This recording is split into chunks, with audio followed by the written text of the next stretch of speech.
कुछ लोगों ने सवाल उठाया, उस पर क्या कहना चाहिए? जो विपक्ष के नेता और भारतीय जनता पार्टी जी के पूर्व सरकार के पूर्व मुख्यमंत्री जी ने जो बात कही है सदन में, वो बात सही नहीं है। और जो योजनाएं होती है, जो पिछली योजनाएं होती है, वो कंटिन्यूटी प्रोसेस में होती है। जो कुछ चेंज की जाती है उसके नाम के आगे लिखा होता है। हमने हिम केयर को अभी बदला नहीं है, हिम केयर योजना को अभी चली है, उसमें और सुधार की जरूरत है, उसको और सुधार भी कर रहे हैं। और सहारा योजना, दोनों योजनाओं को हमने जारी रखा है। जो समाज के हित में और हिमाचल के लोगों के हित में जो भी योजना होगी, हमारी सरकार उनको जारी रखेगी। सर, नेता प्रतिपक्ष चर्चा की शुरुआत की, उन्होंने कहा कि आपकी बजट स्पीच में कुछ और है और बजट बुकलेट में कुछ और है। वो जानते हैं, उनके पास कहने को कुछ नहीं था, क्योंकि बजट ने उनका मुंह बंद कर दिया था। जो बजट स्पीच होती है उसमें बजट स्कीम वाइज प्रस्तावित किया होता है। अब जैसे हमने कहा कि कांगड़ा एयरपोर्ट में 2000 करोड़ रुपया खर्च होना प्रस्तावित है, और वो कह रहे थे कि उसमें 300 कुछ करोड़ रखा है। जब वो खर्च होगा तो उसके बाद और आता है, हर क्वार्टरली पैसा आता है। तो वो सब चीज़ें जानते हैं, पर लेकिन उनके पास कहने को इस बजट में कुछ नहीं था। तो इस प्रकार के वो आंकड़े प्रस्तुत करके अपनी राजनीतिक रोटियां जो सेकने की बात कर रहे थे, वो बात है। जब बजट रखा जाता है और बजट बुक को रखा जाता है, वो एक सरकारी डॉक्यूमेंट होता है। उसमें जो सरकार द्वारा कहा जाता है वो तथ्य होते हैं, तर्क होते हैं। लेकिन जब विपक्ष में आ जाते हैं तो वो आंकड़े बताते हैं कि इसमें इतना करोड़ रखा था, इसमें इतना करोड़ है। प्रस्तावित व्यय का मतलब है कि अगर हमने कांगड़ा एयरपोर्ट का एक्सपेंशन करना है तो उसके लिए 2000 करोड़ रुपया प्रस्तावित व्यय है, यानी एक साल के अंदर 2000 करोड़ रुपया हमको खर्च करना है। बजट में हमने उसका प्रावधान किया है। ये बात एक उन्होंने ये भी कहा है कि सेंटर का जिक्र नहीं है, केंद्र का। केंद्र की जो स्कीमें हैं, जो फंड आ रहा है, उसका कहीं जिक्र नहीं है। और हर एक स्टेट की तरफ देखिए, स्टेट एक सॉवरन स्टेट होती है, और जो सेंटर स्टेट से टैक्स जीएसटी के रूप में कलेक्ट किया जाता है, जीएसटी कलेक्शन होती है, उसमें ही 18,000 करोड़। हमारा भी 9% हिस्सा, उसका एक शेयर हमको मिलता है। और जो सेंटर की पीएमजीएसवाई योजना है, सेंटर के पास कोई अपनी योजना थोड़ी होती, वो तो स्टेट के टैक्सेस से कलेक्शन करते हैं, डीजल से कलेक्शन करते हैं, एजुकेशन सेस लगा के, पेट्रोल से कलेक्शन करते हैं सेस लगाकर। उसका पैसा जो हमारी परसेंटेज के हिसाब से मिलता है वो आता है। ये कोई नई बात थोड़ी है, उनके समय भी आता था, हमारे समय भी आता था। ये नई बात है कि 75,000 के करोड़ रुपए के कर्जे में वो सेंटर से डबल इंजन की सरकार एक भी पैसा नहीं दिला सकी। हमने आज उनको गिना दिया, वो उल्टा गिन रहे थे कि क्या क्या बात, पता नहीं कहाँ का कर्ज बोल रहे थे। 6th पे कमीशन लागू हुआ, पेंशनर्स को अभी तक एरियर नहीं मिला है। जो सरकारी कर्मचारी जो पेंशन वाले होंगे ना, उनको कोई नहीं मिला है। और जो सरकारी कर्मचारी और अधिकारी अभी लगे हैं, उनको भी अभी उसका 6th पे कमीशन का एरियर नहीं मिला। फिर उन्होंने क्या किया कि डीए की किस्त डिक्लेयर करा दी। भाई, आप मुख्यमंत्री थे, आपने डीए की किस्त डिक्लेयर करवा दी तो उनको देना भी चाहिए था। तो 75 और ये 11,086 करोड़ है मेरी बजट बुक में। बजट बुक में जो डॉक्यूमेंट्स होते हैं वो एक सरकारी दस्तावेज होता है, और बजट के बाद जो एलोकेशन ऑफ बजट होती है वो स्कीम वाइज बजट होती है।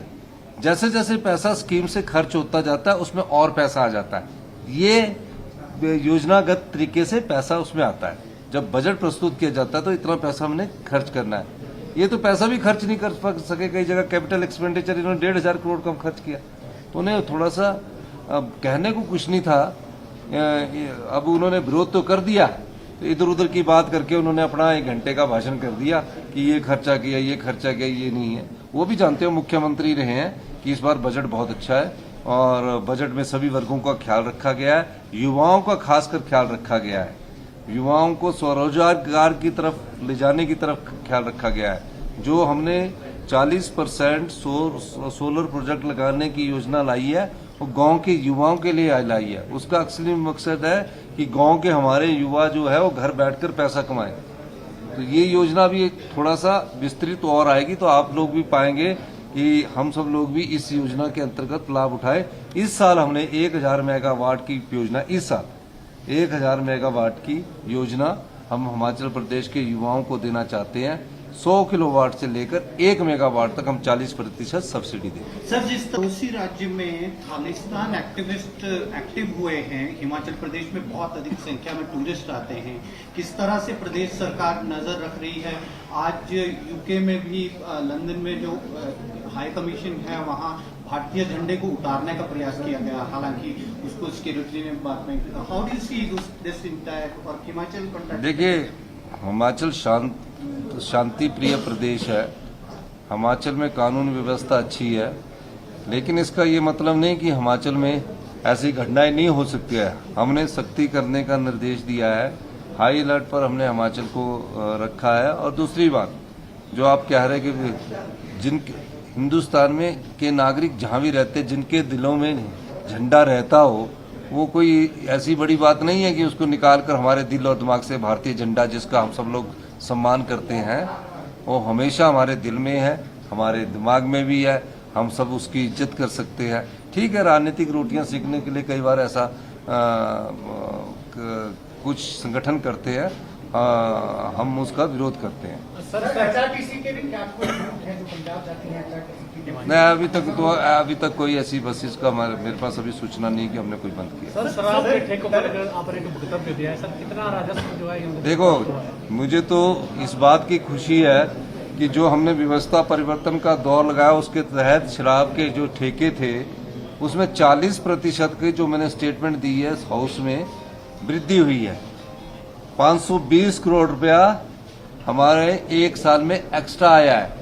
और जो हमने दूध का सेस लगाया है उससे 100 करोड़ रुपया और आने की संभावना है। यानी कि रात वाले साथियों से हमने अनुरोध किया कि रात को जब आप बैठोगे तो आप सवेरे दूध के लिए भी 10 रुपये दे रहे हैं, सुबह उठ के दूध भी पीना है तो उसका 10 रुपये दे रहे हैं आप। तो इस दृष्टिकोण से उसमें भी हमारे पास 100 करोड़ रुपया आएगा। 520 करोड़ किसके भले में लगेगा? युवा के भले में लगेगा, इलेक्ट्रिकल व्हीकल्स खरीदने में लगेगा, टैक्सी के इलेक्ट्रिकल व्हीकल्स को कन्वर्ट करने के लगेगा। तो ये योजना हम जो लाए हैं वो ठीक है। इस बार का बजट सभी बजटों से हटकर है, योजना वाइज है। पहले वो ट्रेडिशनल बजट होता था, हमने योजना वाइज स्कीम बेस्ड बजट लाया है। आप उसका अंतर 1 साल के अंदर देखेंगे जब परिवर्तन आ रहा होगा।